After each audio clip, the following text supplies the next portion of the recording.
चिंता संतान हंतारो यत्पादाम्बुजरेणव प्रियानान्तान्निजाचार्यान् प्रणमामि मुहुर्मुहुः। यदनुग्रहतो जन्तुः सर्वदुःखातिगो भवेत् तमहं सर्वदा वन्दे श्रीमद्वल्लभनन्दनम्। अज्ञानतिमिरान्धस्य ज्ञानाञ्जनशलाकया चक्षुरुन्मीलितं येन तस्मै श्रीगुरवे नमः। नमामि हृदये शेषे लीलाक्षीराब्धिशायिनं लक्ष्मीसहस्रलीलाभिः सेव्यमानं कलानिधिं चतुर्भिश्च चतुर्भिश्च चतुर्भिश्च त्रिभिस्तथा षड्भिर्विराजते योऽसौ पंचधा हृदये नमः। आचार्य वाच प्रणमामि भाष्य निबंध सुबोधिनी स्थायित राष्ट्रयास्ता मत्स्वांतागत्य कृपापुतास्ता मदीय वाचां वचयन् फलम्।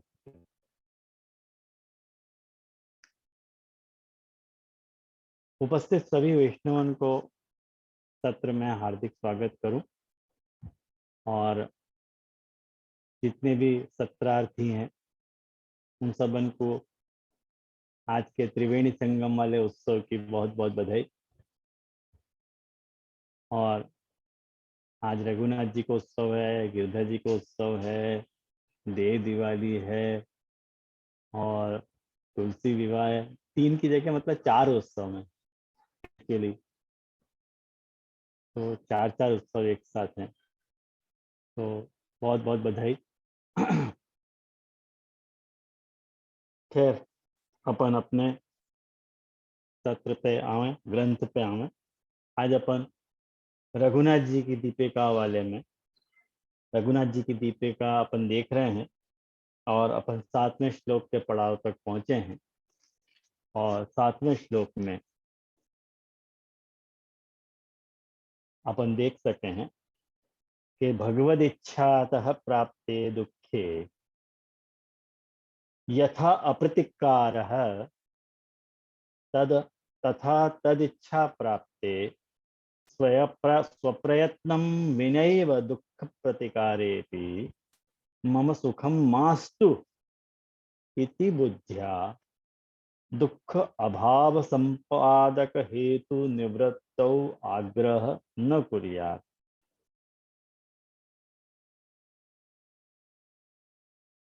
इत्याहु प्रतिकारो यदृच्छात। क्या कह रहे हैं? उत्थानिका में विषय को यूं उठा रहे हैं कि भगवद इच्छातः प्राप्ते दुखे, भगवद इच्छा सु प्राप्ते दुखे माने भगवद इच्छा सु अपने को जो दुख प्राप्त हो रहे है और यथा अप्रतिकार और वाको प्रतिकार भी हो रहे हो। प्रतिकार समझो ना आप लोग। प्रतिकार का अर्थ है कि दुख दूर हो रहे हो, दुख दूर भी हो रहे हो। और तथा तद इच्छा प्राप्ते स्वप्रयत्न विनैव दुख प्रतिकारेपि मम सुखम मास्तु। और उनकी इच्छा प्राप्त होने पे, इच्छा प्राप्ते होवे पे स्वप्रयत्नम विनैव, अपने खुद के प्रयत्न करे बिना ही दुख प्रतिकारेपि, यदि मैं दुख को प्रतिकार करूं तो मुझको सुख नहीं होएगो। मम सुख मास्तु इति बुद्धिया, ऐसी बुद्धि सु माने मुझको दुख को प्रतिकार नहीं करना चाहिए। दुख प्रतिकारे भी मम सुखम मास्तु, અને दुख को मैं प्रतिकार करूंगा तो मुझको सुख नहीं मिलेगा, या लिए मुझको दुख को प्रतिकार नहीं करना चाहिए, ये कहने का मतलब है। इति बुद्ध्या दुख अभाव संपादक हेतु, दुख अभाव संपादक, दुख के अभाव को संपादन करने वाला जो हेतु है, जो मुझको दुख दूर कर रहा है, ऐसा हेतु, ऐसा कारण जो मेरे दुख को दूर कर रहा है, वाको मुझको आग्रह नहीं करना चाहिए।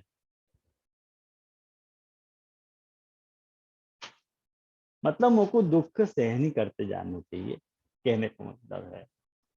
जब कोई ऐसी मनस्थिति से गुजर रहा है, वहां ये 7वां श्लोक आ रहा है, प्रतिकारो यदृच्छातः सिद्धश्चेत न आग्रही भवे।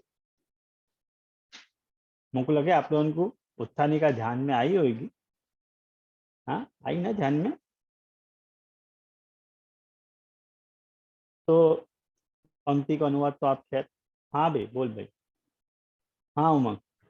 हाँ जय जय, ये दुख को प्रतिकार करूंगा तो सुख नहीं मिलेगा, ये मानसिकता समझ नहीं आई। मतलब ये कहाँ से आ रहा है ये? क्योंकि ये ठाकुर जी को दियो भय दुख है, या लिए ऐसा कुछ? अब एक बात समझ ले, मैंने भगवद इच्छा से दुख प्रति प्राप्त हो रहे हो, भगवद इच्छा तह प्राप्त है दुख। तो कहीं कि विवेक बतायो ना, ये विवेक की पृष्ठभूमि से उपजो भयो, यहाँ से बार है कि भाई जो भी कुछ हो रहा है वो भगवद इच्छा से ही हो रहा है। विवेकस्तु हरि ही सर्वम निज इच्छा तक करिष्यति, वह पृष्ठभूमि पर से ये शंका निकल रही है। अच्छा अच्छा, हाँ हाँ एकदम एकदम। हाँ, और चंदन बेन को भी कोई प्रश्न है, लेकिन दिखाई नहीं दे रहे हैं, अदृश्य होकर पूछ रहे हैं। अरे मैं अपनी शक्ल तो दिखाओ अपनी। एक मिनट, मैं इनको रिक्वेस्ट करके देखूं स्टार्ट वीडियो के लिए, हाँ क्योंकि उनको ऑडियो भी मुझको नहीं दिख रहा है, पता नहीं ज्वाइन हो पाए हैं नहीं हो पाए हैं। हाँ, लेकिन प्रश्न का उठा दिया, हाथ दिखा दिया। हाँ वो गलती से शायद वो है। हाँ शायद ऐसा भी हो सकता है, मुझको लगा। एक सिर्फ आशा बेन को रिक्वेस्ट आई थी, चैट में आए हुए कि आज के दिन वो वीडियो चालू नहीं कर पाएंगे। ओके, ठीक है। आई थिंक मैं चंदन बेन को शायद गलती से ही हो। हाँ कोई बात नहीं, चलो अपन आगे बढ़े। तो वाक्य लिए कह रहे हैं कि प्रतिकारो यदृच्छातः सिद्धश्चेन नाग्रही भवे भार्यादीनाम तथा अन्येषाम असतश्च आक्रमण सहे। ये तो बहुत सरल वाक्य, आप लोग को पुष्टि विधानम की बीज भाषा वाली में आपको अनुवाद मिल जाएगा, तो देख लीजिए आप हमें से। अपन पंक्ति पे ध्यान दें। भार्यादीनाम इति, भार्यादीनाम इति में कह रहे हैं कि भार्या आदि येषाम पुत्रादीनाम तथैव अन्येषां पोष्यवर्गाणाम असतश्च भार्यादि मध्ये स्वतो अत्यंत निकृष्टस्य सदोषस्य अपि आक्रमं तत्कृत तिरस्कारम अपि सहेत इत्यर्थ। देखो क्या कह रहे हैं कि भार्या इत्यादि को भी आक्रम, आक्रम का अर्थ है तिरस्कार। अच्छा माने पत्नी पुत्र वगैरह जो भी कुछ तुम्हारा तिरस्कार करें। देखो यहाँ पे कोई गांधीवाद नहीं समझाया जा रहा हूँ। हाँ कोई गांधीवाद नहीं समझा रहा कि गांधी जी ने कहते एक थप्पड़ को मारे तो दूसरा आगे बढ़े। बिल्कुल वहां ना, तुम मत समझिए यहाँ पे। खाली कहने की बात है कि भार्यादि नाम तथा अन्य शाम, भार्या आदि में पुत्र ले लिए, आदि में क्या लिए? पुत्र, पुत्र आदि नाम ले लिए। और अन्य शाम में क्या लियो? पोष्य वर्ग ले लियो, जिनको अपन पोषित कर रहे हैं, जो अपने पे निर्भर हैं। जिनको पोषण अपन कर रहे हैं वो अपने सुपोषित हो रहे हैं, उनको पोष्य वर्ग कहा जाए। मतलब जो सर्वेंट है वो अपन उनको ले सकें। और असतश्च, असतश्च मतलब असतश्च को अर्थ कर रहे हैं कि भार्यादि मध्य। अब असतश्च को अर्थ पांचों भार्यादि में ले जा रहे हैं रघुनाथ जी कि भार्यादि में जो स्वतो माने परिवार के अंतर्गत, भार्या को अर्थ के लिए पत्नी नहीं है, परिवार के अंदर भी कोई अत्यंत निकृष्ट से, निकृष्ट मतलब जो अत्यंत दुष्ट लोग हुए हैं, ओ जो सदोष से माने जो दोष युक्त हुए हैं, उनको भी जो है वो आक्रमण मतलब तत्कृत तिरस्कारम अपि सहेत, उनके द्वारा किए हुए उनको भी तिरस्कार के अपन को सहन करना चाहिए, यूं कह रहे हैं। आया ना ख्याल में? अब अत्र सहेदिति परस्मै पद, परस्मै पदम सहमर्षण इत्यादि आत्मनेपदिनो न संगच्छते यद्यपि। अभी देखो ये रघुनाथ जी है ना, व्याकरण को पक्ष के लिए बिना छोड़े ही नहीं है। व्याकरण तो हर वक्त हर जगह ये घुसा नहीं है। सबसे पहले ये बात समझ लो कि ये आत्मनेपद और परस्मै पद क्या है। ये ना संस्कृत में ही आत्मनेपद और परस्मै पद है, अपने हिंदी में या तरह के कोई रामायण ही नहीं है बोलने की आत्मनेपद की और परस्मै पद की। अब यहाँ में आत्मनेपद और परस्मै पद क्या हुआ, सीधी सी बात मैं बताऊं कि सेव धातु है, मैंने सेवन करना, सेवा करना, तो अपन यो कहवाय ना कि सह सेवती, मैंने जैसे सेवा कर गम धातु है, गम, गम मतलब जानो, और जब को धातु प्रयोग होवे तो गम को गच्छ हो जावे, तो सह गच्छति। सह जो है वो प्रथम पुरुष है और एक वचन है। आया ना समझ में? थोड़ा व्याकरण का विषय, थोड़ा एक लोई पीऊंगा, एक 2-5 मिनट। अब क्या है, आत्मनेपद परस्मै पद समझाना तो थोड़ा तो लोई पीना ही पड़ेगा ना। तो सह गच्छति परस्मै पद है, वह जाता है, तो जाने की क्रिया अपने में घटित नहीं है, जाने का फल कौन को मिल रहा है? वाक्य सामने वाले को मिल रहा है। तो जब सामने वाले को जाने को फल मिले तो वो परस्मै पद हो। अब सामने अब फल जब अपने को मिले तो वो आत्मनि पद है। तो सह गच्छते यदि मैं बोलूं, आया समझ में? सह गच्छते यदि मैं बोल रहा हूं, जॉइन थયેલા છો। क्या हुआ? एक सेकंड सॉरी सॉरी दे ये म्यूट नहीं है तो ये अच्छा, चंदन बेन को फोन आयो है। मैं हाँ तो हाँ तो तू जरा बात कर ले। सॉरी सॉरी म्यूट नहीं हाँ, तो हाँ, कंटिन्यू कीजिए आप। हाँ।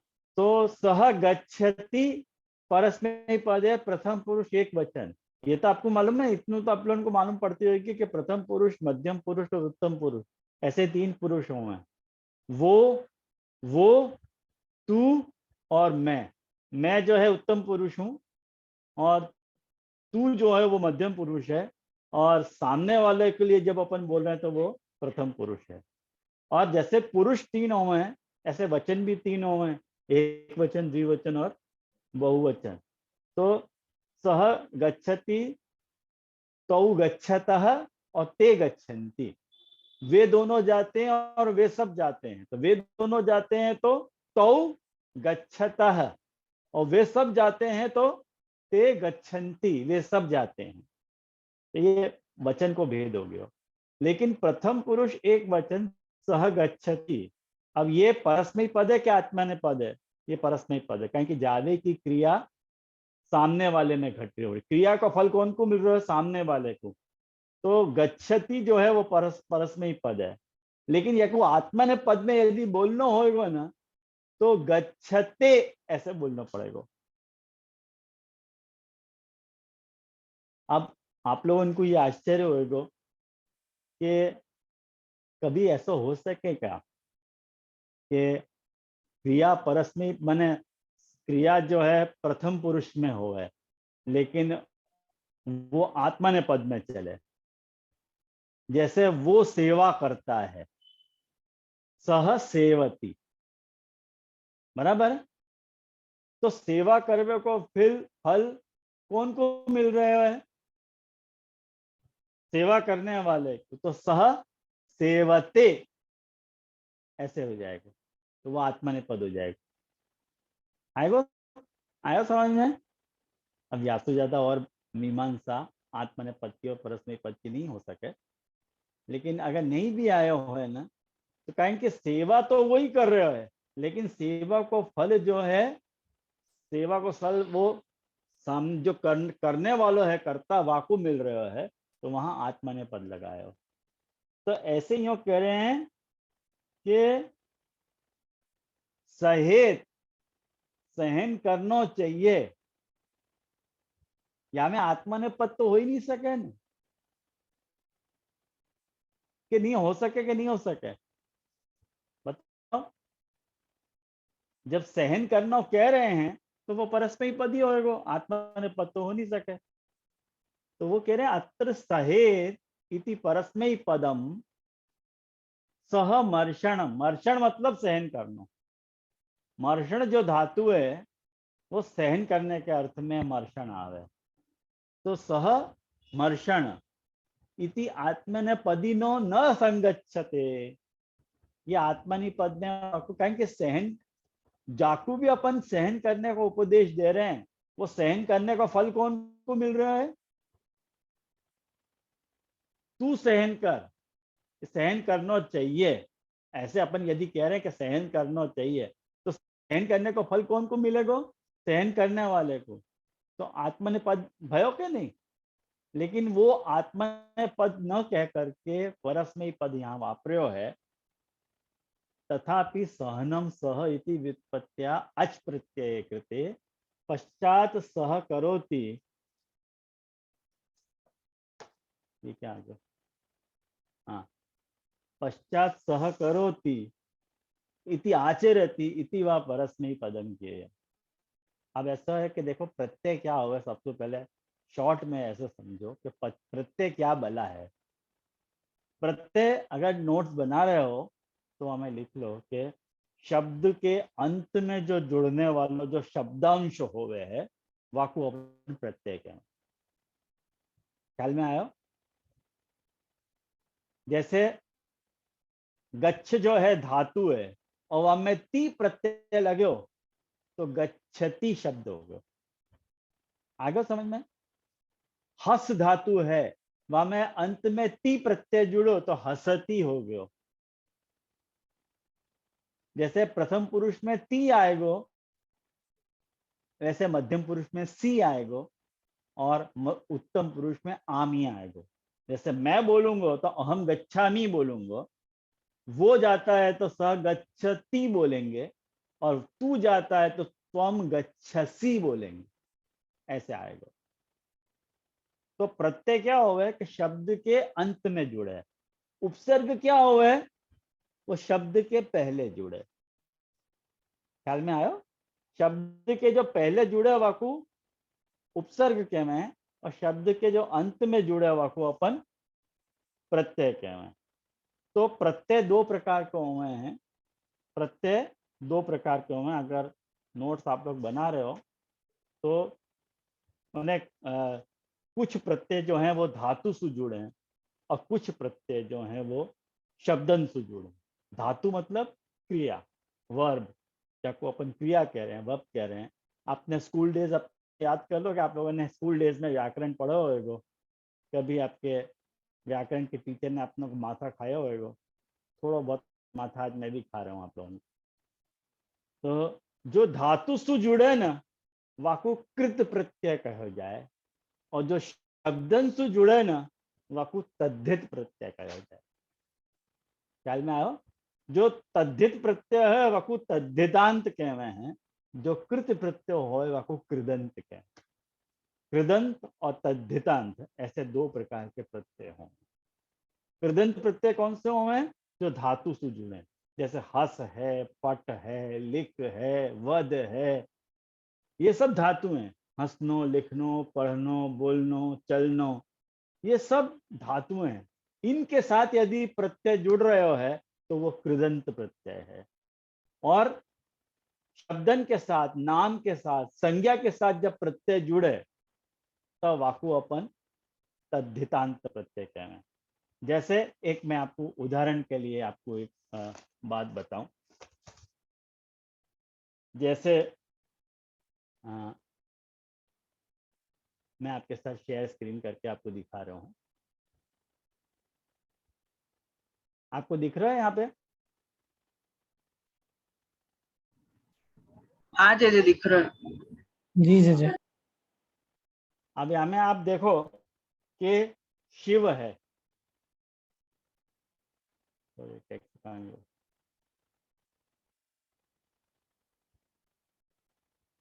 लिख नहीं रहा यहाँ पे। हाँ, शिव, शिव में, शिव में अण,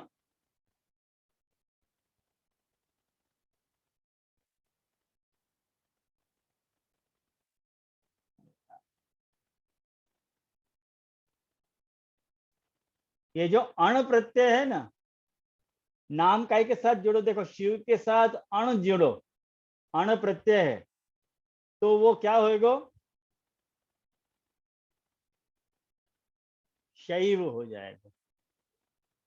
ख्याल में आयो? ये नाम के साथ जोड़ो, ख्याल में आयो? ऐसे ही अब मैं आपको कृदंत प्रत्यय बता रहा हूं। जैसे पठ धातु है, पठ धातु है, पट के साथ, पट के साथ जो है त्वा प्रत्यय जुड़ो तो हो जाएगा पठित्वा। आया समझ में? त्वा जो है प्रत्यय है, पठित्वा माने पढ़ करके। आया? हसित्वा, हंस करके। ये पठ जो धातु है और वाक्य अंत में जुड़ो त्वा, वो प्रत्यय है। ये कृदंत है और ऊपर वालों तद्धितांत प्रत्यय है। एक और उदाहरण देखो आप लोग। जैसे अपन के में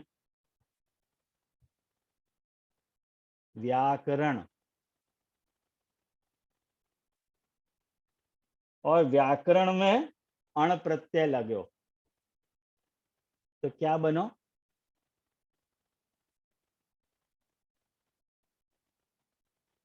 वैयाकरण। व्याकरण में अण प्रत्यय लग के वैयाकरण शब्द बने है। ये तद्धित है कि कृदंत है? तद्धित है। ख्याल में आयो? व्याकरण शब्द कैसे बनो है? देखो वी उपसर्ग लगो है प्लस आंग, आंग ये भी उपसर्ग लगो है प्लस कृत धातु है कर्णो, सॉरी, हाँ, कृत और प्लस ल्युट बराबर व्याकरण शब्द ऐसे बने हुए। वी, वी धातु है, वी उपसर्ग है, वहां में आंग उपसर्ग लगो है और कृत धातु लगी है। तो देखो उपसर्ग पहले लगे हुए है और ल्युट जो है वो प्रत्यय है। वी उपसर्ग है और ल्युट प्रत्यय है, तो ल्युट प्रत्यय धातु के साथ लगो तो व्याकरण शब्द बने हैं। और या व्याकरण शब्द में अंग, अण प्रत्यय लगा के वैयाकरण बने शब्द। ऐसे प्रत्यय को लगाने की दो प्रकार के प्रत्यय व्याकरण शास्त्र में बताए गए हैं। सीधी सी बात समझ में लायक हमें, और कुछ मत समझो, सीधी सी बात ये समझो कि शब्द के अंत में प्रत्यय लगे और शब्द के प्रारंभ में उपसर्ग लगे, और प्रत्यय लगाने से या उपसर्ग लगाने से शब्द को अर्थपूर्ण बदल जाए। जैसे अपन व्याकरण को जब अपन प्रत्यय लगा के वैयाकरण बता रहे हैं तो वैयाकरण का अर्थ अलग हो जाएगा कि नहीं? अर्थ हो जाएगा। जो व्याकरण का अर्थ है वो वैयाकरण का अर्थ नहीं है। ख्याल में आई क्या नहीं? तो ये खाली आप लोगों को मैंने बतावे के लिए ये बात समझाई थी यहाँ पे। तो ज्यादा या से ज्यादा व्याकरण को विषय यदि मैं चलाऊंगा तो यहाँ पे मेरे को कोई भी नहीं दिखेगा, सब के सब वीडियो ऑफ हो जाएंगे। यहाँ से ज्यादा नहीं चला रहा हूँ विषय। खैर अपन विषय पे आवे। तो सह सहेत जो है वो परस्मैपद पद है, आत्मनेपद नहीं है। इतनी सी बात समझो। कभी अपन व्याकरण क्लास, कभी आप लोग यूट्यूब पे आत्मनेपद और परस्मैपद यदि सर्च करोगे ना यूट्यूब पे, तो आपको आत्मनेपद और परस्मैपद सीखने के ढेर सारे वीडियोस धम करके बता देगा वो। तो वो आप लोग डाउनलोड करके या ऑनलाइन स्ट्रीम करके भी आप देख सको, समझ सको कि आत्मनेपद और परस्मैपद को क्या यूज हो गए, कैसे वो चले, सारी बातें वो आप समझ सको वहाँ। ख्याल में आया ना? तो अकेले अपन यहाँ पे अभी अपन नहीं जुड़ेंगे। वैसे देख लो तो अच्छी बात है, क्योंकि अपन को ज़्यादातर, एक बात मैं सच्ची आपको बताऊं कि आज से 3 साल पहले जब अपन पढ़ते थे, तो जो लोग संस्कृत पढ़ने से कतराते थे, आज वो लोग संस्कृत पढ़ते हो गए कि नहीं? फर्क पड़ा है कि नहीं आपको? जो घबराहट अपन को 3 साल पहले आती, वो घबराहट अब तो नहीं रही ना संस्कृत भाषा के नाम पर। अब वो संस्कृत इतनी अघरी तो नहीं लगे ना अपन। और संस्कृत अपनी भाषा है, अपनी वाणी है। अपन लोग नहीं सीखेंगे तो कौन सीखेगा? आप लोगों को जान के आश्चर्य होएगा कि यूएस में जहाँ बेटी जी पढ़ रहे हैं, यूएस में उनको पढ़ने वाली जो संस्कृत टीचर है ना, वो एक फॉरेनर है और वो वैयाकरण है,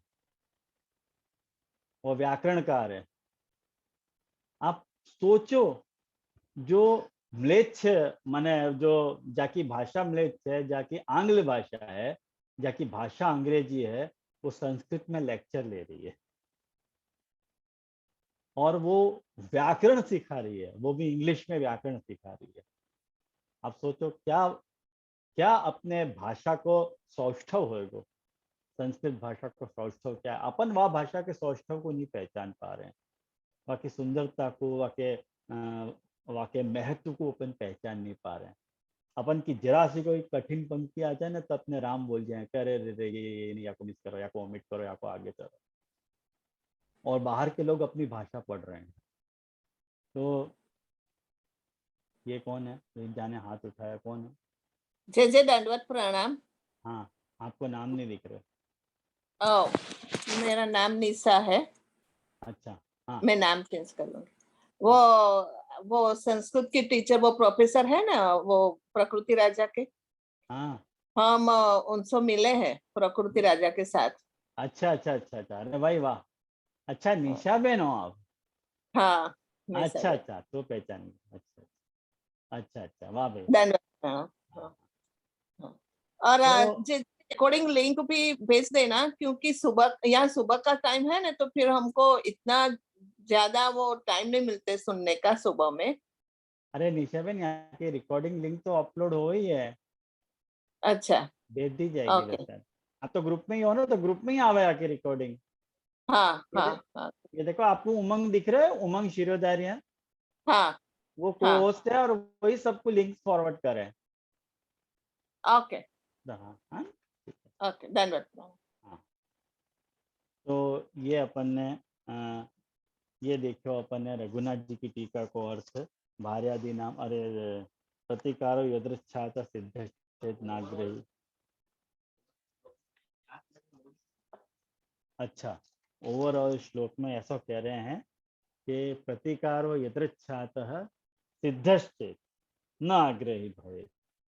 यदि ठाकुर जी कह रहे हैं, जैसे उमंग ने पूछो तो, कि विवेकस्तु हरि सर्वम निजेच्छा से करिष्यति, तो जो भी कुछ हो रहे होने दो। दुख मिल रहा है तो भी प्रतिकार मत करो, सुख मिलता है तो भी प्रतिकार मत करो, जो भी कुछ हो रहा है भगवत इच्छा से हो रहा है। तो मान लो सुख मिले वो तो अच्छा लगे अपने को, और यदि दुख मिले ना तो वो तो अच्छा नहीं लगे। कि दुख मिले तो भी प्रतिकार मत करो। तो लेकिन प्रतिकारो यदृच्छात, लेकिन प्रतिकार ठाकुर जी की इच्छा से हो रहा है। दुख अपने को दुख दूर करने के उपाय भी हो रहे हैं। तो आप में अपने को ऐसा आग्रह नहीं करना चाहिए कि मुझको दुख ही चाहिए। सिद्धश्च न आग्रही भवे। अब ये आग्रही पद जो है ना, बाकी बहुत सुंदर व्याख्या जो है ये ब्रजराय जी बता रहे हैं, ये अपन देखेंगे यहाँ पे। ब्रजराय जी क्या कह रहे हैं आग्रही शब्द के बारे में, वो अपन देखेंगे।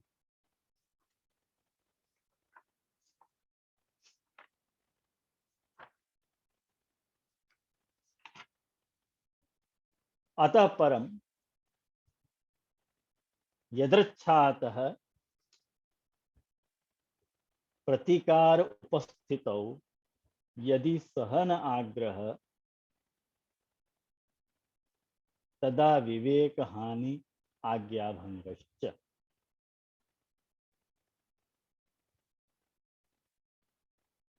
तो देखो, अतः परम यदृच्छातः प्रतिकार उपस्थितौ। अब वही बात बजराय जी भी कह रहे हैं कि भगवद इच्छा सु यदि एक बात समझो कि दुख दूर हो रहा है, प्रतिकार उपस्थित, प्रतिकार मतलब दुख दूर करना, वाको निराकरण करना, वाको प्रतिकार कहा जा रहा है। और यदि सहन आग्रह, लेकिन दुख ठाकुर जी की आज्ञा से दूर हो जा रहा है, लेकिन अपन दुख को सहन करने को आग्रह रखें, जो तू पूछ रहे हो। तो सहन आग्रह, यदि अपन को सहन करने को आग्रह रखे कि नहीं नहीं नहीं दुख को प्रतिकार नहीं होना चाहिए, मुझको तो सहन करना है दुख, जैसे कुंती जी ने किया कि विपदम तू में शाश्वत, मुझको सदा दुखी दो भगवान, ताकि मैं आपको स्मरण करती रहूं, भूलूं नहीं। अरे वो कुंती जी की बात होती है, अपनी बात नहीं है। तो सहन आग्रह, यदि आपको सहन करने का आग्रह अपन रखेंगे, सदा विवेक हानि, तो विवेक की हानि हो जाएगी, आप विवेक चूक गए, है ना। और आज्ञा भंगश्च, ख्याल में आया, माने कहीं कि भगवान की आज्ञा से ही तो दूर हो रहे हो, और भगवान की आज्ञा को तुम विरोध कर रहे हो कि नहीं नहीं नहीं हमको तो दुख को प्रतिकार मत करो, हमको तो दुख सहन करना है, हम बहुत बड़े भगवत भक्त हैं, हम दुख सहन करेंगे।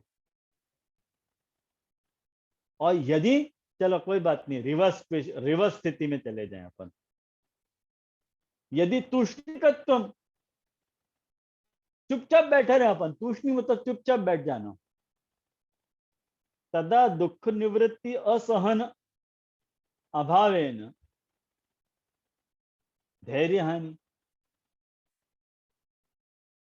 अब दुख की एक बात समझो कि भगवान के अपन हाथ पे हाथ धर के बैठ जाएंगे, अपन तूष्णी चुपचाप बैठ जाए, अपन मौन हो जाएं यदि, और दुख निवृत्ति असहन अभाव है ना, अभी अपने को सहन नहीं हो रहा है,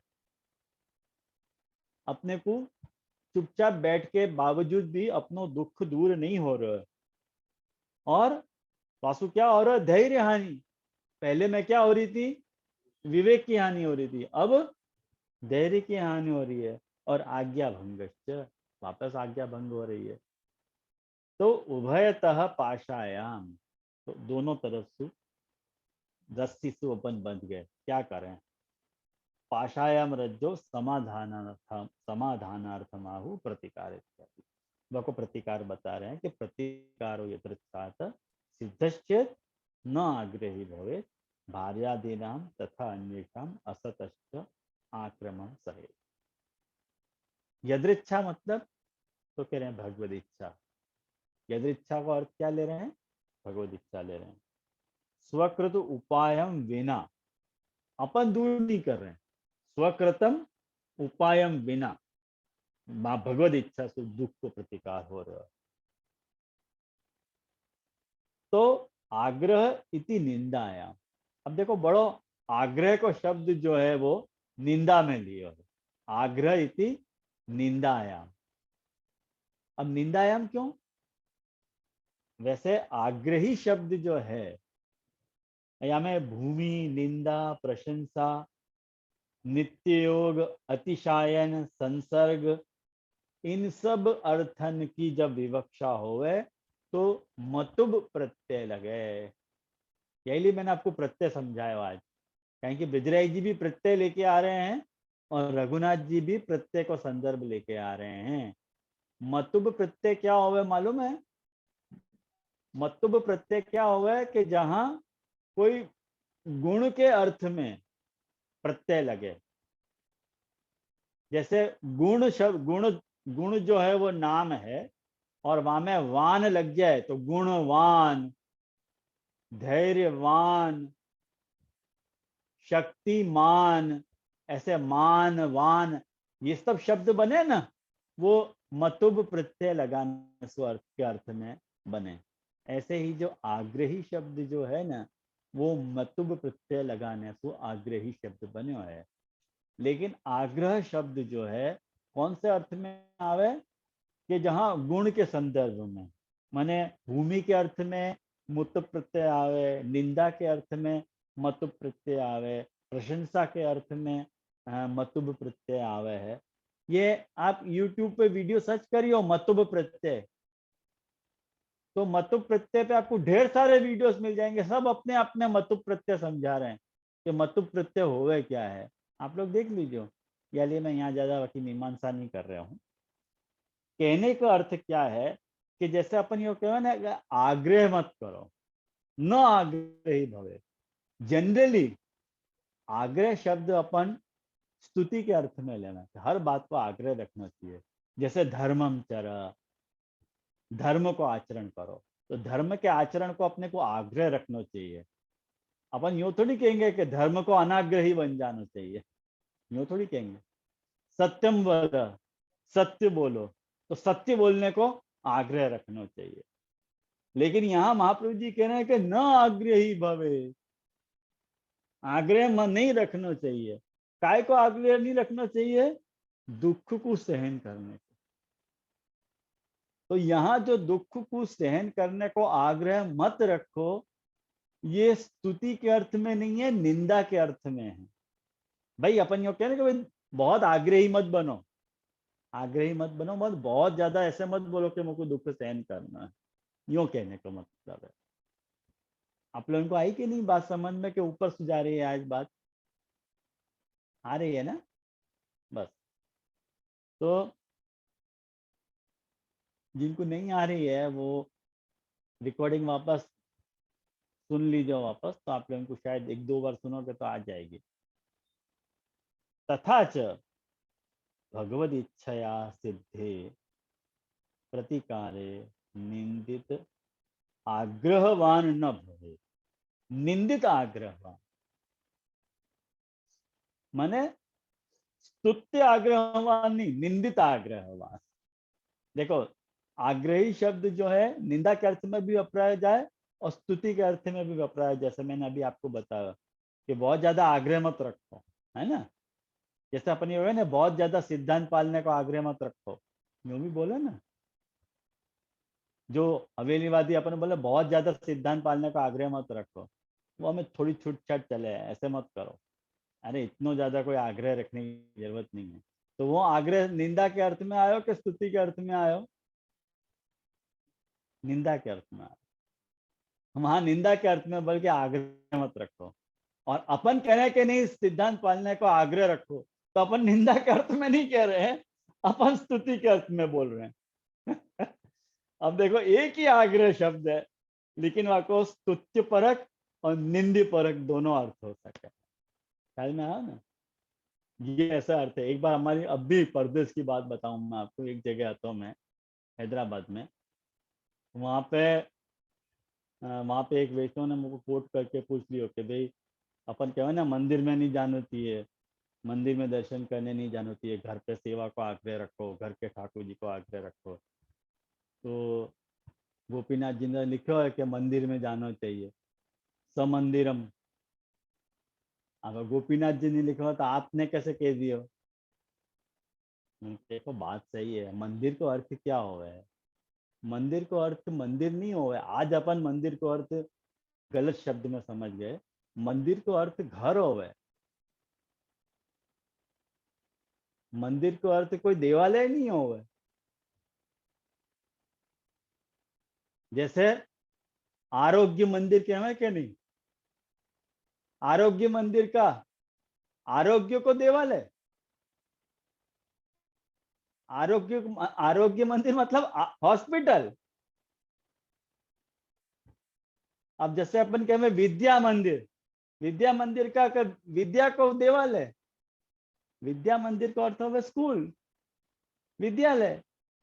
तो मंदिर का अर्थ घर होवे, घर में रह के उनकी बात कर रहे हैं गोपीनाथ जी। अब बताओ, तुम मंदिर शब्द को अर्थ जो है देव के घर में वासु कनेक्ट कर रहे हो, तो वहां में हम क्या करें? ख्याल में आया ना, मंदिर को अर्थ देवालय नहीं हो, मंदिर को अर्थ घर हो। तो स्व मंदिर मतलब खुद को घर, मंदिर जहां अपन फैले पसरे वाकू मंदिर बोलो जाए। मंदिर शब्द को व्याकरणिक अर्थ देखिए तो आपको मालूम पड़ जाएगी, सब यही अर्थ में है। तो निंदित आग्रहवान न भवे, भाई तुमको निंदित आग्रहवान नहीं बनना चाहिए। कैसा निंदित आग्रहवान? भगवद इच्छया सिद्धे प्रतिकार। यदि भगवद इच्छा से यदि प्रतिकार सिद्ध हो रहे है, कोई भगवद इच्छा से तुम्हारा दुख दूर हो रहा है, तो कुंती मत बनो कि नहीं मोको तो दुख ही दीजो भगवान, ऐसे मत बनो। ठाकुर जी दूर कर रहे हैं, दूर करने दो। एवंच अनाग्रहे अभिसंधान अभावात धैर्य सिद्धि। अनाग्रहे अभिसंधान, अनाग्रह को अभिसंधान मैंने अनाग्रह के बारे में सोचनो, आग्रह के बारे में नहीं, अनाग्रह के बारे में सोचनो।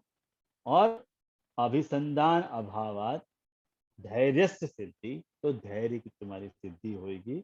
और भगवद इच्छा अनुसंधानात विवेकस्य आज्ञातः करणात् आज्ञयो अपि अभंगः इति सर्वम सामंजस्यम। आई समझ में?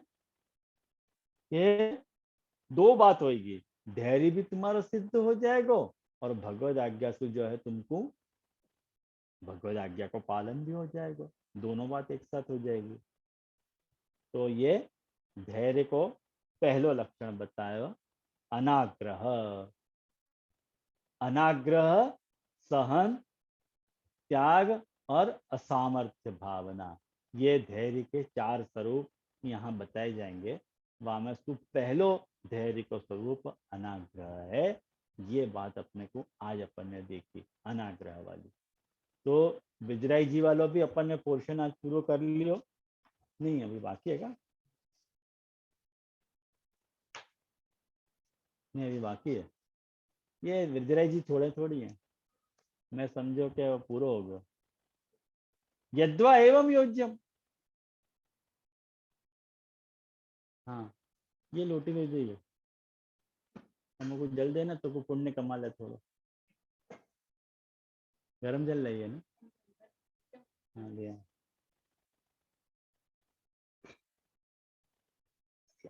एक लोटी और ले। हाँ, यद्वा एवं योज्यम, अथवा तो ऐसे जोड़ लो, यो कह रहे हैं कि जड़वत गोप भार्यवत प्रतिकारो यदृच्छातः सिद्धश्चेत् न आग्रहित भवे। आयो समझ में? जैसे जड़ भरत जी और गोपिकान ने यदृच्छातः भगवद इच्छासु सिद्धश्चेत मतलब अपने आप दूर होने वाले दुखन को सहन करने को आग्रह नहीं रखे। ख्याल में आया ना? दुख को सहन करने को आग्रह उनने नहीं रखे। दूर हो रहे हो तो जाने दो, नहीं दूर हो रहे हो तो सहन कियो, यूं ऐसे समझ। तथा च यथा जड़ो भगवद इच्छया रहुगणेन संवदन शिविका वाहनार्थम न आग्रहवान जाता है। अब देखो क्या कह रहे हैं, राजो रहुगण की कथा तुम लोगों ने पढ़ी होगी ना, पंचम स्कंध की। तो जैसे भगवद इच्छया, भगवान की इच्छा सु रहुगणेन संवदन, रहुगण सु बात करते भय शिविका को उठावे के लिए माने आग्रह नहीं रखे, न आग्रहवान जाता। और यथा च रासमंडल मंडनायितम गोप भार्यम विप्रयोगतापे भगवदीच्छया गुणगान स्मरण रूप दर्शनादि रूप प्रतिकार उपस्थित भगवदीच्छा अनुरूपमेव व्यवहृतवन्तः। जैसे रासमंडल के जो मंडन रूप हैं, रासमंडल की मंडन मतलब शोभा रूप कौन है, वो सारी ब्रज गोपिकाएं हैं। उनने गोप भार्य विप्रयोगता पे, उनने जब रासमंडल में वो जा नहीं पाई वो सारी गोपीजन, ठाकुर जी ने वेणुनाथ करके बुलाए। ये कौन की बात कर रहे हैं यहाँ पे, अंतर्ग्रहगता की बात कर रहे हैं ब्रिजराज जी। अंतर्ग्रहगता कौन को अपन कह रहे हैं, अंतर्ग्रहगता वो गोपीजन हैं जिनको ठाकुर जी ने वेणुनाथ के आवाहन से बुलाए तो सही, लेकिन उनके प्रतिबंध उपस्थित होने के कारण वो घर से निकल नहीं पाई, वो अंतर्ग्रहगता थी। माने उनके हस्बैंड ने उनको जाने नहीं दियो कोई कारण से। तो विप्रयोगताप होवे पे भगवद इच्छा, भगवान की इच्छा समझिए हमें, और भगवान की इच्छा समझने के कारण गुणगान, ठाकुर जी को गुणगान, स्मरण रूप दर्शन आदि रूप प्रतिकार उपस्थित हो। अब आपको प्रतिकार सामने आ गयो, ख्याल में आयो, कुछ नहीं कर पाई, जा नहीं पाई तो कुछ भी नहीं हो पाया ठाकुर जी को, ना स्मरण हो पाया, मैंने रूप दर्शन हो पाया वगैरह, कुछ भी नहीं हो पाया, ख्याल में आया ना। लेकिन ठाकुर जी की इच्छा सुई, उनको गुणगान स्मरण रूप दर्शन आदि रूप प्रतिकार उपस्थित हो, वो सारी ताकत उनको ठाकुर जी ने वहीं दे दी। जब वह दुख को उनने सहन कर लियो तो सारी ताकत उनको ठाकुर जी ने वहीं दे दी।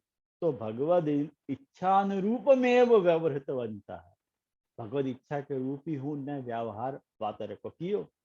तथा स्वयं अपनी स्वाधिकारानुसारेण, अपन को भी अपने अधिकार के अनुसार जो है न आग्रही भवे, अपन को भी वाको आग्रही नहीं बनना चाहिए।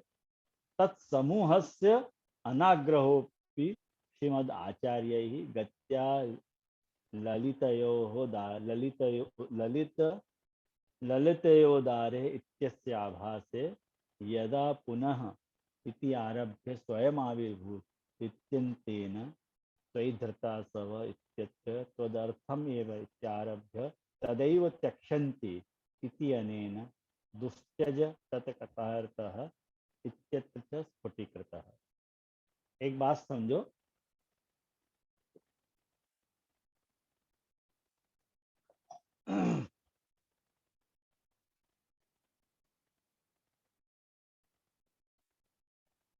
ये जो गत्या ललितयोदारे जो पद है ना, ये राजस प्रमेय प्रकरण को, दशम स्कंध के राजस प्रमेय प्रकरण को ये श्लोक है 10, 47, 51, आप लोग देख लीजिए। वाक्य आभास में ये बात समझाई गई है कि यदा पुनः इत्यादि श्लोकन सु, देखो एक्चुअली तो है अपन को सुबोधि जी देखनी चाहिए या स्थल पे, ऐसे ही निर्देश नहीं करना चाहिए, लेकिन अपन इतना लंबा व्याख्यान अपना नहीं कर रहे हैं, के लिए आपको भी मैं भी खाली दिशा निर्देश कर रहा हूँ, क्योंकि सुबोधि जी के सारे गुजराती अनुवाद आज अवेलेबल हैं ही। तो आप लोग उनको विशेष जिज्ञासा हो तो सुबोधि जी के गुजराती अनुवाद देख लो, श्लोक संख्या मैं बता ही दे रहा हूँ। तो वहाँ पे ऊपर संस्कृत की पंक्तियां दी गई हैं और नीचे वाको अनुवाद भी दिया गया है। तो यदा पुनः या पंक्ति से शुरू करके स्वयं आविर्भूत इत्यंतेन, स्वयं आविर्भूत प्रभु है यहाँ तक, और स्वयं धृता सब स्वान विचिन्वते शरदुदाशय साधु जात सत सरसी जोदर श्री मुषादृशा, ये गोपी गीत वाला दृष्टांत है। ये गोपी गीत वाले दृष्टांत में तदर्थमेव, मैंने तेरे लिए ही, यहाँ से शुरू करके हमने तेरे लिए ही प्राण धारण करे हैं, तेरे मिलने की आकांक्षा में। यदि तू नहीं माने तू मिलेगो या आशा में हमने अपने प्राण धारण करे हैं, नहीं तो हम ये कब की ये प्राण छोड़ देती, तदैव त्यक्षन्ति, हम छोड़ चुकी होती ये प्राण। लेकिन ये यहाँ कोई इतनी जो पंक्ति है वहां में यूं कह रहे हैं ब्रजराज जी कि ये जितनी भी बातें हैं ना, ये जो धैर्य से रिलेटेड बातें, उनको स्पष्टीकरण इन पंक्तियों में मिले है। खुलासा के लिए आप लोग गोपी गीत को, जो ये श्लोक है, पहलो श्लोक है, त्वयि धृता सव स्वान्वी चिन्वते, ये जो गोपी गीत को जो पहलो श्लोक है ना, जयति तेदिकम जन्मना व्रज श्रयत इंदिरा शश्वदत्तहि दयित दृश्यताम दिक्षु तावकाः त्वयि धृता सव स्वान्वी चिन्वते। तो ये जो पहलो श्लोक है, वाक्य व्याख्यान में गोसाई महाप्रभु जी ने बहुत बढ़िया सुबोध नीति लिखी है कि तुम अपने आप को इतना भक्त बतला रहे हो कि बहुत ज्यादा अपने आप को भक्त कह रहे हो कि हम बहुत बड़ी भक्त हैं, तो ठाकुर जी तो तिरोहित हो गए ना। तो ठाकुर जी तिरोहित हो गए तो अभी तक क्यों प्राण धारण करके घूम रही हो? प्राण छोड़ दो ना। अपने आप को भक्त बता रहे हो, प्राण भी नहीं छोड़ रहे हो, तो बड़े सुंदर भक्त हो भाई, वाह। वाको जस्टिफिकेशन गोपी जनन ने दिया है कि भाई हमने प्राण काय के लिए नहीं छोड़े हैं, ये तो बताओ।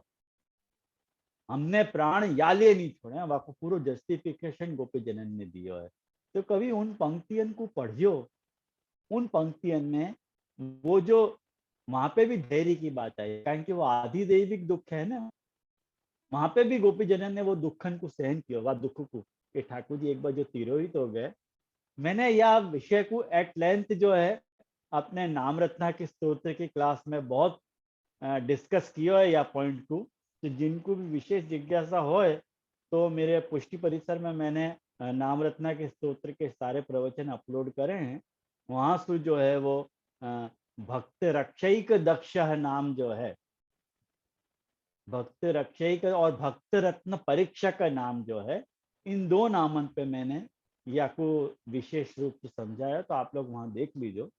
तो वही बात यहाँ पे जो है, दुस्त्यज तत्कथार्थः इत्रत्य स्फुटीकृतः, वहां पे ये बात अच्छी तरह से समझाई है कि कैसे मतलब सहन करना चाहिए। ख्याल में आयो?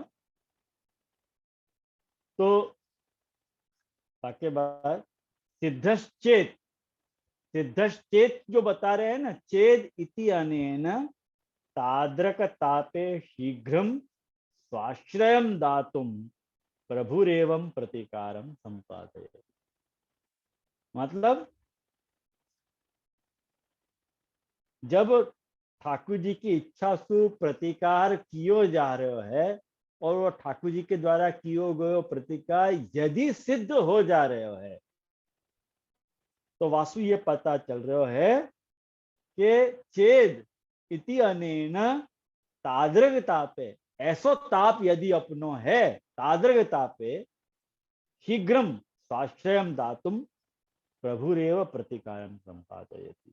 तो ठाकुर जी जो है अपनो आश्रय देवे के लिए, आश्रयम दातुम प्रभुरेवम प्रतिकारम संपादय, प्रभु खुद वो प्रतिकार संपन्न अपनो करवाएंगे।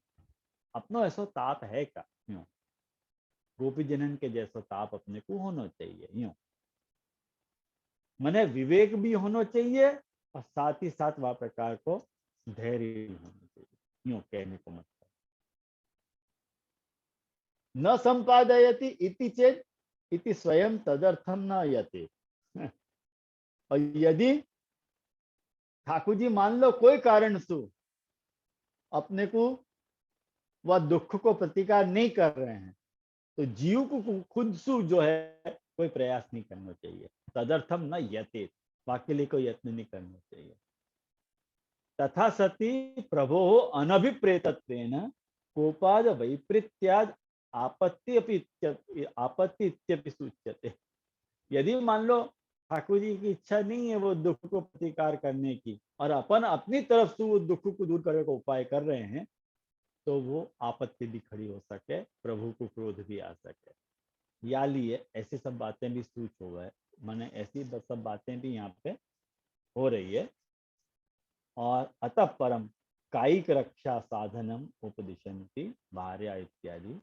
माने कायिक रक्षा बता रहे हैं। कायिक मतलब कायिकी जो धैर्य है, कायासु जो धैर्य की रक्षा है, वह को समाधान बता रहे हैं कि भार्यादि नाम इति तदगुण संविज्ञानो बहुव्रीहि।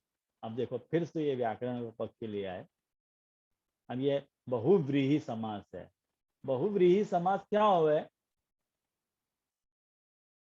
कि खाली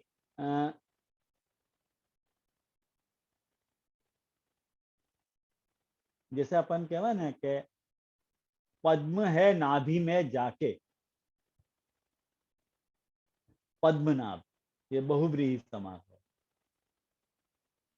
जैसे अपन कोई को नाम नहीं कहना हो और कोई के गुण से कोई की पहचान बतानी हो, जैसे अपन कह लाल पगड़ी है, लाल पगड़ी जाने पहन रखी है वो, तो ये बहुव्रीहि समास कहा जाए। अपन को नाम नहीं मालूम है, लेकिन या तरह के अपन से कोई कहना चाहे, अपन मन कहना चाह रहे हैं, तो भार्याजनम इति तद गुण संविज्ञानो बहुव्रीहि, यहाँ पे कह रहे हैं भार्या आदि में तदगुण संविज्ञान बहुव्रीहि समास है। मूल में बहुव्रीहि समास का यहाँ पे प्रयोग है। तो बहुव्रीहि समास भी जो है बहुत कॉमन विषय है। ये भी आप लोग जो है अपने व्याकरण की पुस्तक में आपको देख सको हो। अब कहें कि मैं व्याकरण तो यहाँ समझाने बैठा नहीं हूँ, व्याकरण की क्लास चलती तो भी कोई बात आती, तो भी आपको मैंने बहुव्रीहि समास को उल्लेख बताया क्या है। वासु क्या बता रहे हैं कि तेन ये तो अत्यंत स्वनियम्या तेषाम, ख्याल में आयो ना। माने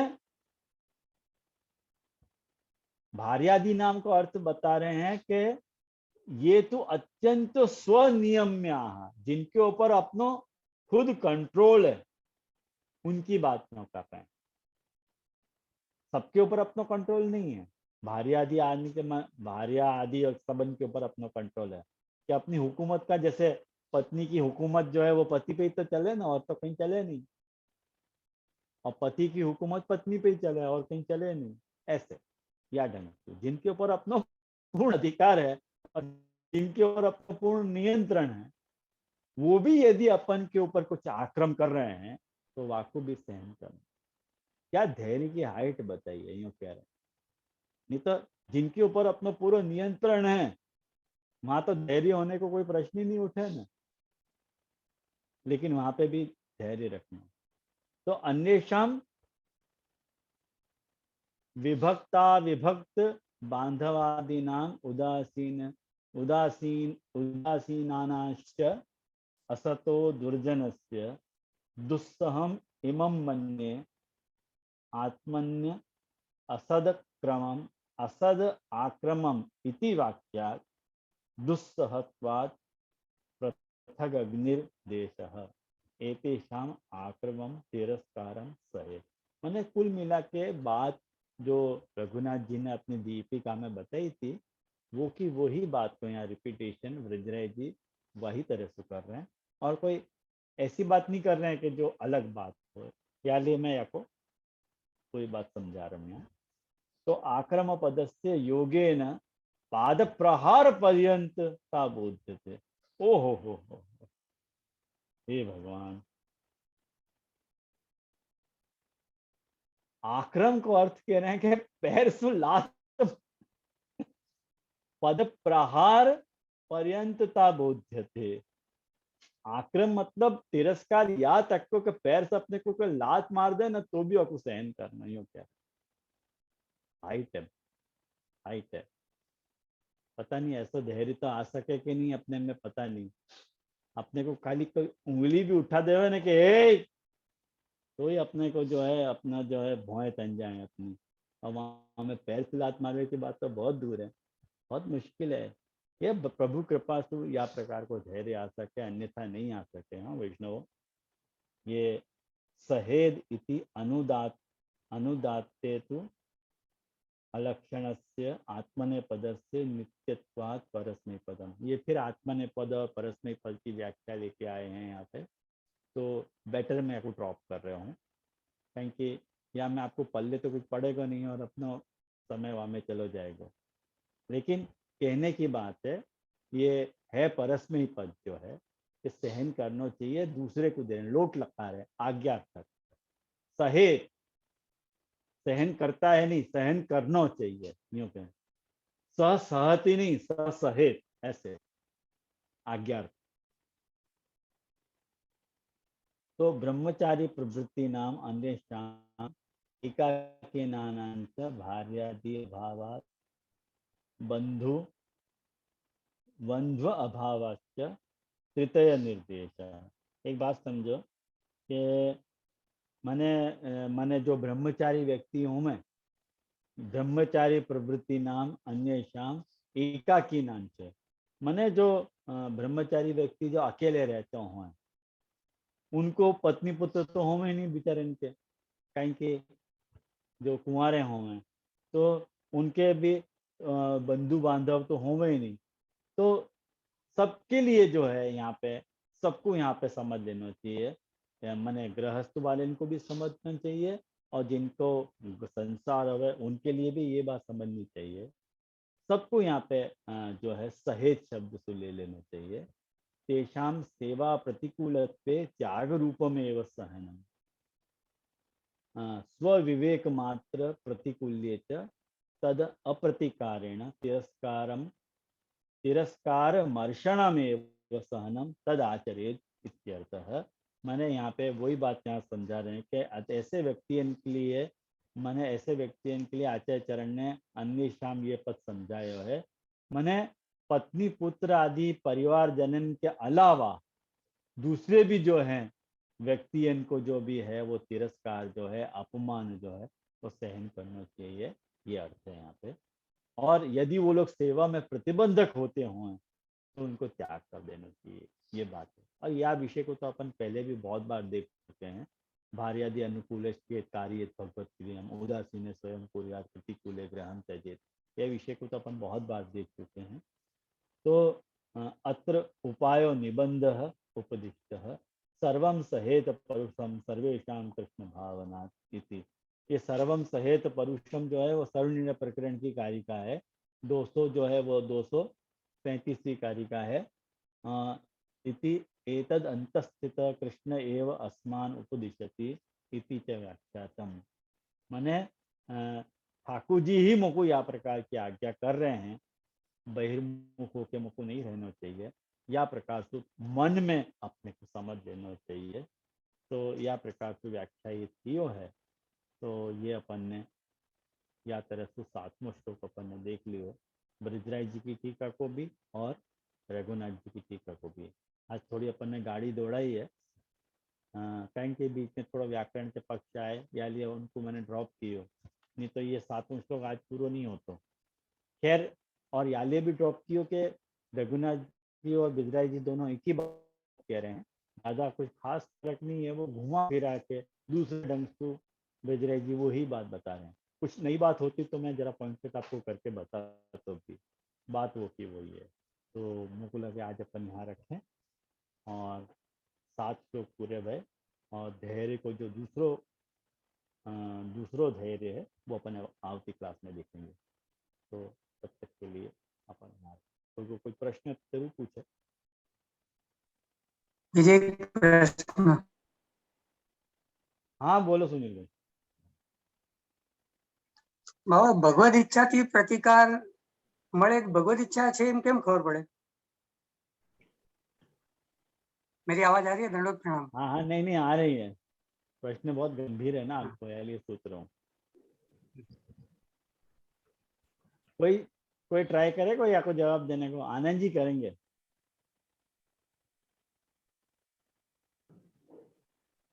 सुनील भाई के प्रश्न, हाँ सुनील भाई के प्रश्न को क्या जवाब दे रहे हो आप? ये भगवत इच्छा है कि नहीं, आपको सहज प्रकार यही है कि सहजता से प्रतिकार करे से वो सोल्यूशन आ रहा है, तो समझ लेना भगवत इच्छा आती है आपके अंदर। और यदि जिद करनी पड़े और आग्रह अतिशय करना पड़े या भगवत सेवा में, या तो लोग अपने चित्त में अत्यधिक विक्षेप हो प्रकट उत्पन्न हो गए, तो आपको भगवत इच्छा नहीं समझ में। नहीं वो तो सही बात है। सुनील भाई को प्रश्न ये है कि पता कैसे चले कि भगवत इच्छा है कि नहीं है, यूं प्रश्न उनको ये है। तो मैं जवाब दूं? अरे क्या बात है, मोस्ट वेलकम, बोलो। हाँ, वो है ना कि अपनी शारीरिक लेकिन आप अपनी शक्ल तो दिखाओ, कौन हो आप?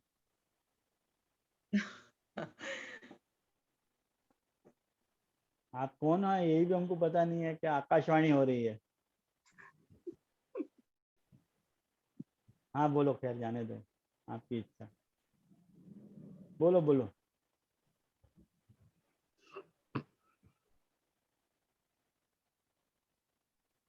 बोलो। अभी मैं नहीं, एक्सीडेंट होता है, कोई ऐसा कुछ होता है तो हम समझ जाना कि भाई अभी भगवत इच्छा, वो प्रतिबंध तो हमको मालूम पड़ ही जाता है ना।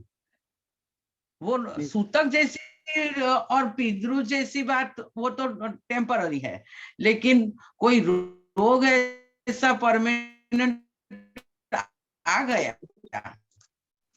क्या ब्रेकअप हो रही है? हमको मालूम पड़ जाता है कि भगवत इच्छा अब ये है, इसको हम कोई भी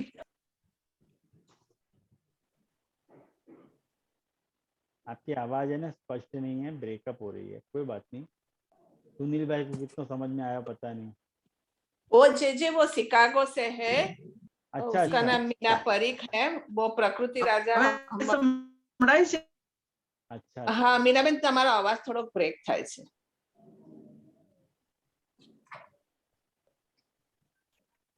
हाँ, आपको जवाब समझ में नहीं आया हो, लेकिन और कोई ट्राई करना चाहेगा?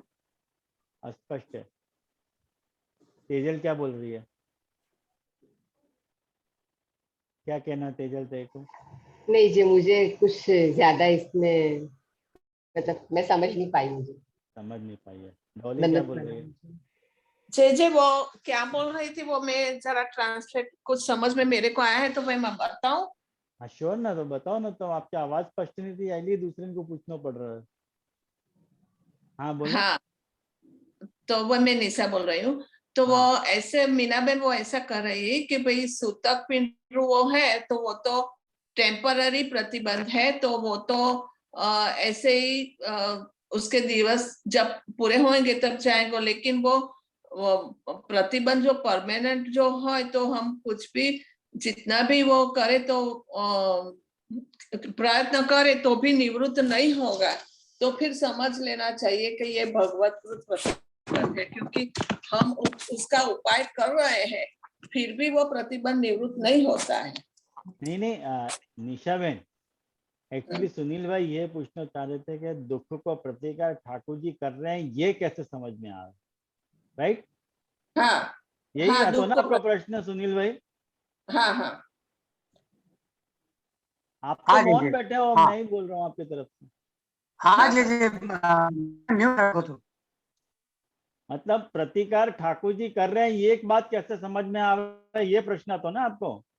हाँ, क्योंकि वो शायद वो घर लोगों से प्रतिकार होएगा तो फिर हम उसको समझाने का प्रयत्न करेंगे, फिर भी घर के सब लोग समझने नहीं होते तो फिर समझ लेना चाहिए कि भाई ये प्रतिकार ऐसे ही भगवत कृत वो भगवान वो ऐसा ही चाह रहे हैं मेरे लिए, तो फिर उसको सहन करना चाहिए। इतना वो उसको प्रतिकार नहीं करना चाहिए और सहन करते करते भगवत नाम उसका स्मरण करना चाहिए और अपने आप से वो जो भी प्रतिकार कर रहे हैं उसको क्या कहते तटस्थ भाव से उसकी उपेक्षा भी नहीं करना और उसके साथ इतना संबंध भी नहीं रखना, ज्यादा क्लोज भी नहीं जाना और उसको ऐसे तटस्थ रहना। अच्छा ठीक, ओके। सुनील भाई कितने संतुष्ट हैं देखिए यहाँ में एक ऐसी हो सके बात हाँ कि बोलो। जो भी प्रतिबंध आ रहे है तो यद्यपि अपन ब्रह्मवाद के एंगल से देखे तो ये सब सब भगवत इच्छा से ही सब कछु हो रहा है। तो जो भी कछु प्रतिबंध आ रहे वहां को प्रतिकार हो रहे कि नहीं हो रहे, सोल्यूशन आवे कि नहीं, तो वहां में लीला भावना शू विचारनो कि भाई हमें भगवत इच्छा है या भगवत कृपा है जो भी है, तो या एंगल से सोचे तो या को सोल्यूशन ज्यादा अच्छी तरीके से आवे, क्योंकि हर एक जो प्रतिबंध या आ रहा है कि नहीं आ रहा है, अगर सब कुछ प्रभु इच्छा से है रो है, तो अपनो जो प्रतिबंध है वो भी तो प्रभु की वाक्य अंदर इच्छा समझनी चाहिए अपन को। तो वाको प्रतिकार इतने हद तक नहीं करना कि वाको मन अपनो विक्षेप रह जाए वाक्य में। क्या ख्याल है सुनील भाई? ऐसे इसलिए तो नवरत्न में कहा है ना कि भाई सर्वेशम वो निजे छाता करिष्यति, इसलिए हम लोगों को सदा वो श्री कृष्ण शरणम का जो करना चाहिए, और प्रभु वो सर्व समर्थ है, सर्व कहे वो प्रभु પોતાની इच्छा से कर रहे हैं, इतनो जो हम लोगों को मालूम पड़ जाए और अपने जीवन में उतार ले, तो फिर वो प्रतिकार भी अपने को बात नहीं करेंगे।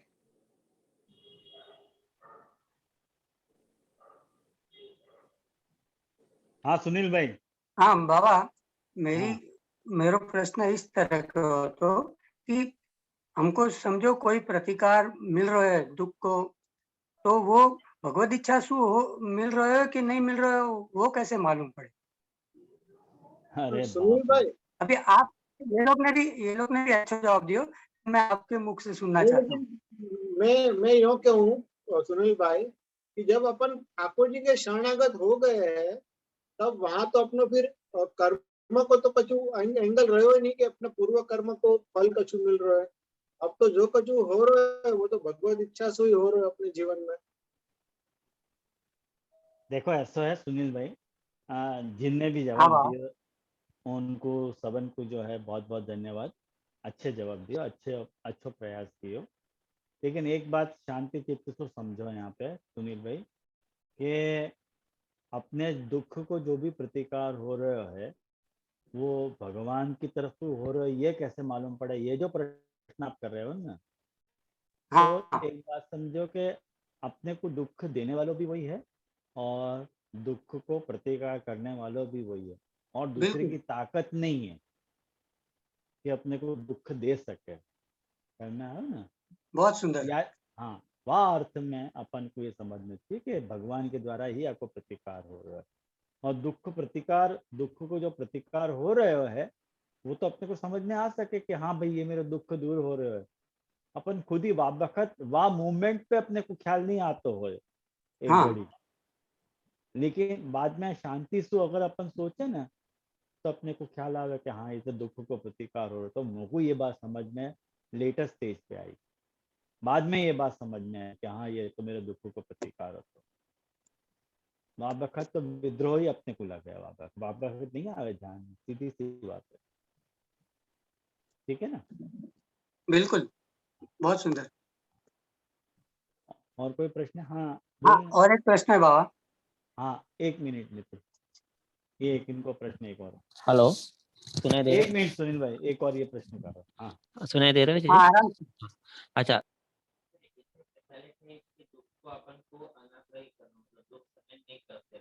तुम लोगों को आ रही है समझ? सुनाई दे रहा है? नहीं आ रहा समझ में तेरा? हाँ, हेलो हेलो, आप सुनाई दे रहे हैं?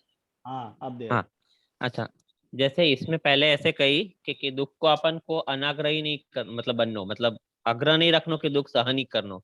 और फिर बाद में ब्रिजराज जी ने ऐसे कही कि कोई अपन को पैर से भी लात मारे तब तक सहन करनो। तो वो थिन लाइन कैसे ड्रॉ करनो, मतलब कि क्या सहन करनो क्या नहीं सहन करनो, मतलब दोनों चीज आ रही है, तो वो समझ में नहीं आ रहा है। फाइन, ठीक है। हमें मितुल ऐसा है कि दुख को सहन करने को मतलब, देख दुख को सहन करना जो है वो धैर्य है, बराबर। और ये जो तू पूछ रहे हो है कि बाकी अपन डिमार्केशन क्या करना हुआ, तो क्या अपने को स्टेप क्या लेना चाहिए, वो कैसे डिसाइड करना। तो या में मौको ऐसा लगे कि ये जो पाद प्रहार की बात करी ना, वो तो एक्सट्रीम लेवल पे जाके है, और प्रैक्टिकल लाइफ में मौको नहीं लगे या तेरे को कोई। अब ये बजराई जी ने बताई थी ना ये बात, हाँ हाँ पाद प्रहार पर्यंतता बोध्यते आक्रमण, और वो उनने यालीय समझ ऐसा अर्थ किया कि आसमनता अतिक्रमण अच्छी तरह से, वो आंग उपसर्ग है ना वहां में, तो आंग जो है वो अच्छी तरह से वो के अर्थ में है, तो अच्छी तरह से और तिरस्कार मतलब वो पाद प्रहार के पर्यंत तक गए।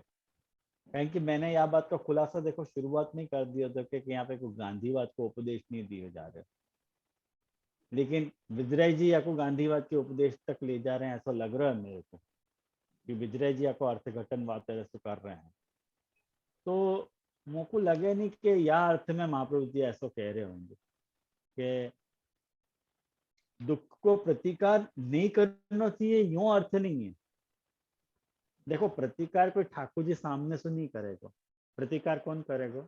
अपन खुद ही करेंगे, और अपन के प्रतिकार करने के बावजूद भी यदि दुख दूर नहीं हो रहा है, वो भगवत इच्छा है,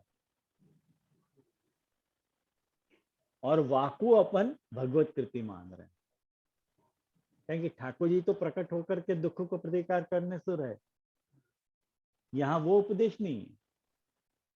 दुख को प्रतिकार नहीं करने का अर्थ में मतलब अपन ने प्रतिकार कियो और दुख दूर नहीं भयो तो भगवत इच्छा है, दूर हो गयो तो वो तो ठाकुर जी नहीं किए। जी जी मारा सवाल आज जवाब दो।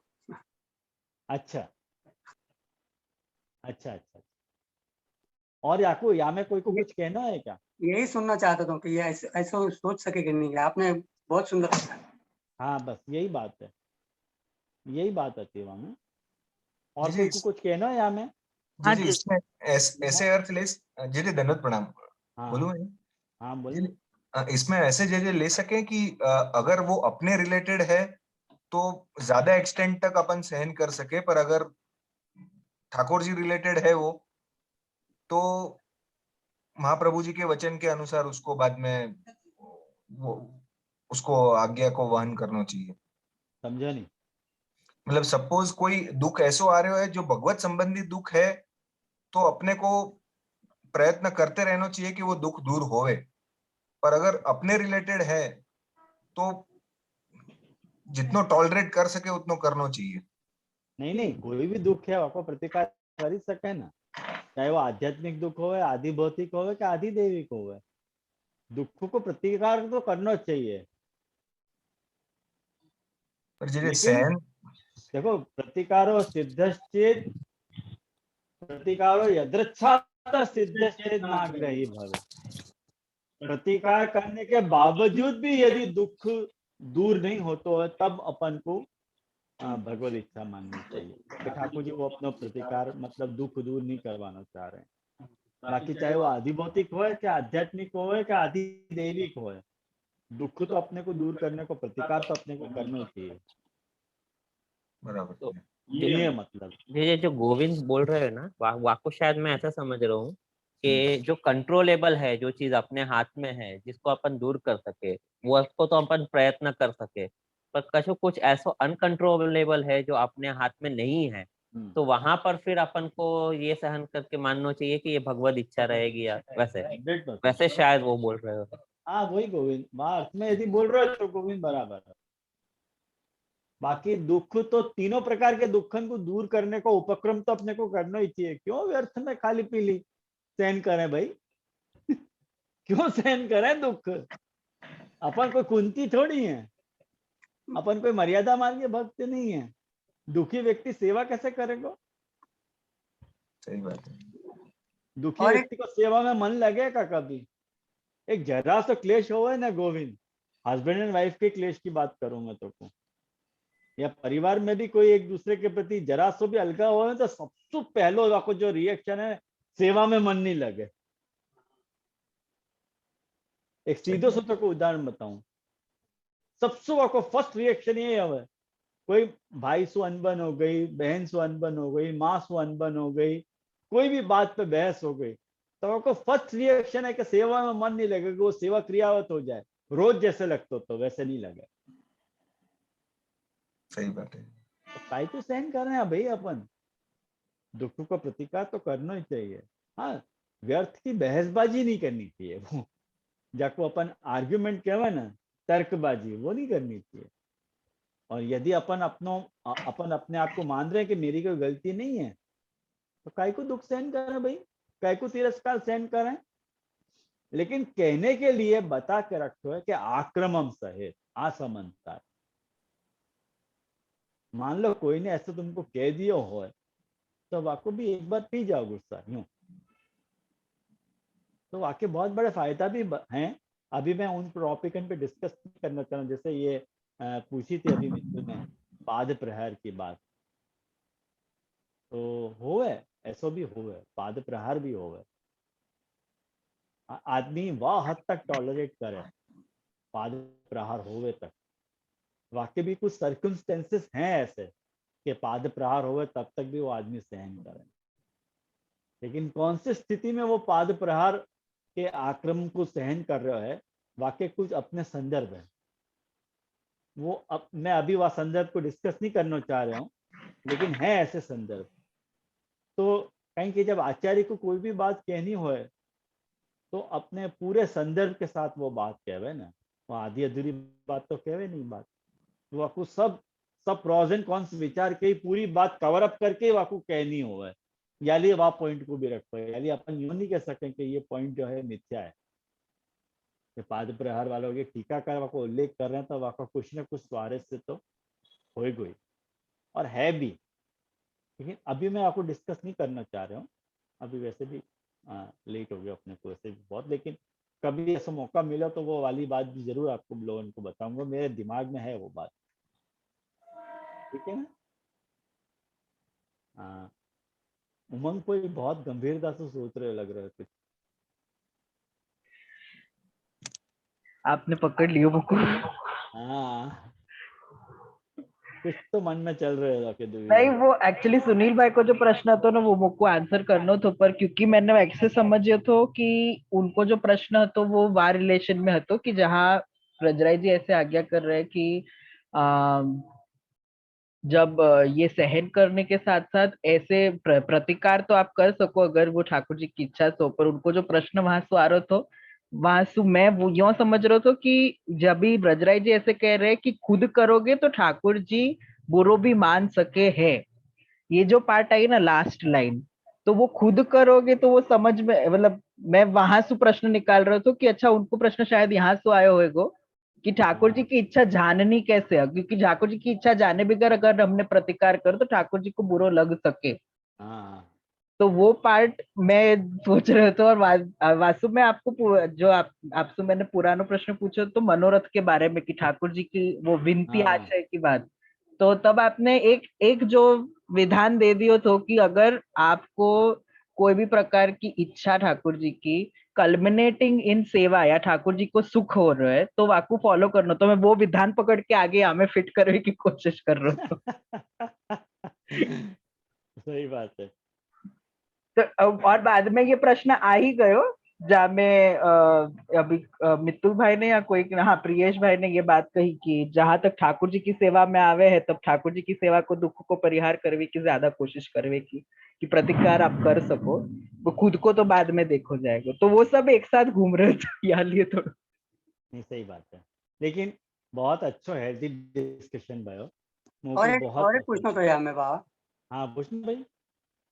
और तो यहाँ में बहुत टाइम पहले मैंने पढ़े हो तो कि भगवत जी के लक्षण में एक ऐसा है कि प्रतिकूल अनुकूल हो वाक्य आरंभ को भी वो त्याग कर दे, तो उसकी संगति यहाँ कैसे लेनी? प्रतिकूल अनुकूल हो जाए, हाँ, वाक्य आरंभ को त्याग करे। आरंभ को त्याग मतलब क्या? मतलब वो सहन करे, ऐसे हो गए। मतलब कोई परिस्थिति प्रतिकूल है, हाँ, उसको अनुकूल करने की कोशिश करने की आरंभ भी नहीं करे ऐसे। नहीं ऐसा कुछ नहीं है सुनील, गलत बात है। अच्छा, नहीं ऐसा कुछ है ही नहीं। महाप्रभु जी स्पष्ट आज्ञा करें कि प्रतिकारो यदृच्छाता सिद्धश्चेत न आग्रही भवे। यदृच्छाता सिद्धश्चेत कह रहे हैं, और चेत को अर्थ ब्रजराज जी ने बताया। चेत को अर्थ भी बताया ब्रजराज जी ने। ठाकुर जी की यदि पूरी तैयारी है दूर करने की आप, और तुम व्यर्थ में जो है वो कुंतीवाद मत खड़ो करो, ओके क्योंकि नहीं मुझको दुख सहन करना कौन ने कही। ओके हाँ लेकिन जैसे हाँ जैसे अपन ये संत दास जी की वार्ता में वांचे और ये जो पद्मनाभ दास जी की वार्ता में वांचे, जिनने दुख दूर करवे को कुछ उपाय नहीं कियो, आपको तो बड़े उनके तो बड़े विरल भक्त में कैटेगरी में रखती है उनको। आनंद जी वो संत दास है, अपन संत दास नहीं है। नहीं, मैं महाप्रभु जी की ग्रंथ के एंगल से पूछ रहा हूँ हाँ कि वो एक बात समझो, 84 वैष्णव की जो भी वार्ताएं हैं ना, वो सारी आदर्श वार्ताएं हैं।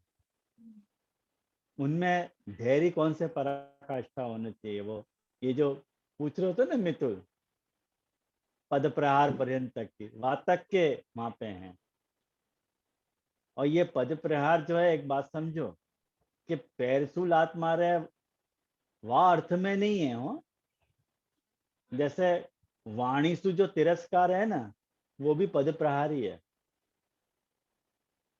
कभी कभी वाणीसु बोल देनो पद प्रहार से भी ज्यादा अपमानजनक होगा। वार्थ में भी हो सके, खैर अभी तो अपन ब्रिजराज जी को तात्पर्य क्या ये अपन नहीं जान पा रहे हैं, खाली उन्हें पद प्रहार की बात करी है। लेकिन कभी कभी ऐसा अर्थ भी हो सके। वो संतदास जी जैसे जो भगवदीय हैं ना, वो ये सब आदर्श कक्षा वाले भक्त हैं, उनको अनुकरण नहीं किया जा सके। अपन को सबसे पहली बात आनंद जी, विवेक धैर्य आश्रय ग्रंथ एकदम प्रैक्टिकल ग्रंथ है मेरे हिसाब से।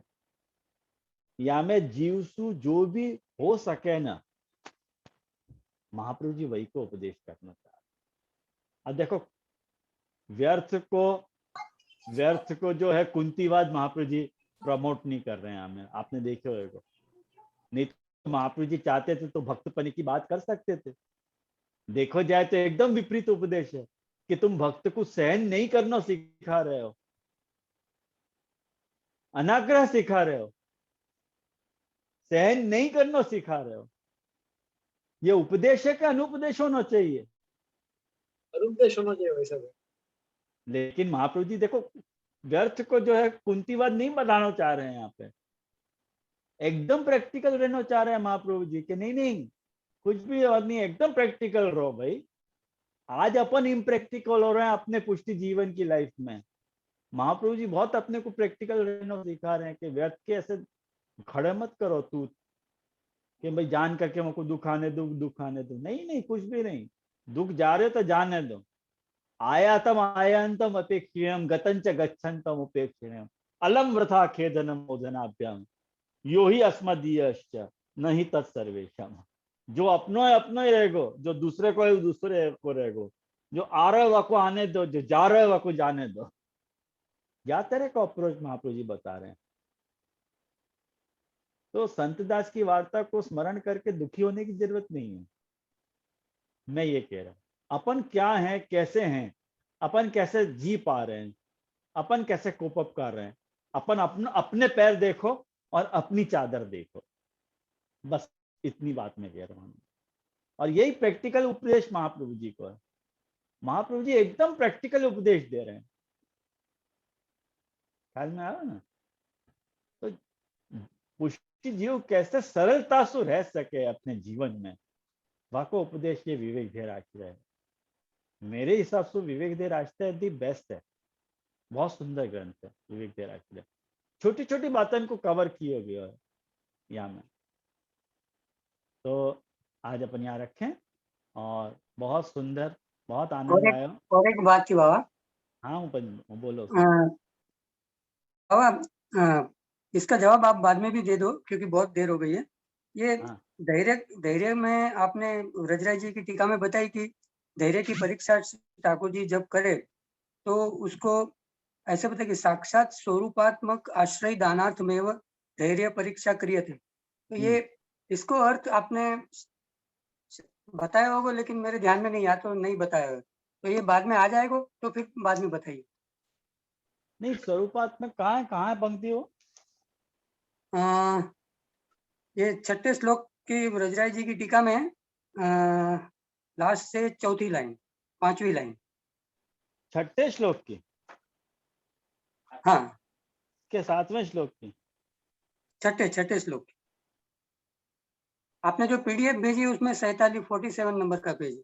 अच्छा अच्छा अच्छा अच्छा अच्छा। साक्षात स्वरूपात्मक आश्रय दानार्थमेव धैर्य परीक्षा क्रियते इति बाल अध्यापनार्थ ताड़नवत। अच्छा अच्छा अच्छा। तो ये अगर प्री मेच्योर क्वेश्चन है तो बाद में नहीं अगर आ प्रीमेच्योर जाएगा तो फिर बाद में। नहीं, प्रीमेच्योर तो नहीं है कि एक बात समझो, कोई को स्वरूपात्मक आश्रय को दान करना है ना सुनील भाई, स्वरूपात्मक आश्रय को दान करना मतलब खुद के आनंद को शेयर करना जीव के साथ। ऐसे दे देंगे क्या? कोई नहीं देगा। परीक्षा तो लेंगे कि नहीं? और वाकई लिए वो परीक्षा, धैर्य की परीक्षा अपने को देनी तो पड़ेगी ना। अपन कितने तपे हुए हैं, बिना तपे हुए कैसे देंगे ठाकुर जी? इजी थोड़ी है स्वरूपात्मक आश्रय को दान करना। अपन बाल लायक हैं का? लायक तो बिल्कुल नहीं, लेकिन आपको अर्थ नहीं मालूम है तो अभी हाँ आपने बस, बताया। हाँ। बाकी धैर्य परीक्षा क्रियते, वो धैर्य की परीक्षा से अपने को गुजरना पड़ेगा भाई, है ना? बाकी लिए भी धैर्य। सुंदर। तो अपन यहाँ रखें और आश्रय को पद करके बहुत सुंदर। मुझको ऐसे कोई आपत्ति नहीं है। बहुत आप लोग ने प्रश्न अच्छे किए, लेकिन मुझको उल्टी प्रसन्नता हो रही है कि आप लोग इतना लाइवली हमें पार्टिसिपेट करके इतने प्रश्न पूछ रहे हो और या दिशा में सोच पा रहे हो। सबको एक बार पुनः या के लिए बहुत बहुत बधाई। और आश्रय के पशु अपन आज अपने सत्र को समापन करें। दृढ़ इन चरणन के रो भरोसो, दृढ़ इन चरणन के श्रीवल्लभ नख चंद्र छटा बिना, सब जुग माज अंधेरो भरोसो, दृढ़ इन चरणन के साधन और नहीं आकली में, जासो हो निवेद, सूर कहा कहे द्विविध आंधरो, बिना मूल को चेरो भरोसो, दृढ़ इन चरणन के। ध्यान रखें सभी वैष्णव को मेरा सहृदय भगवत स्मरण।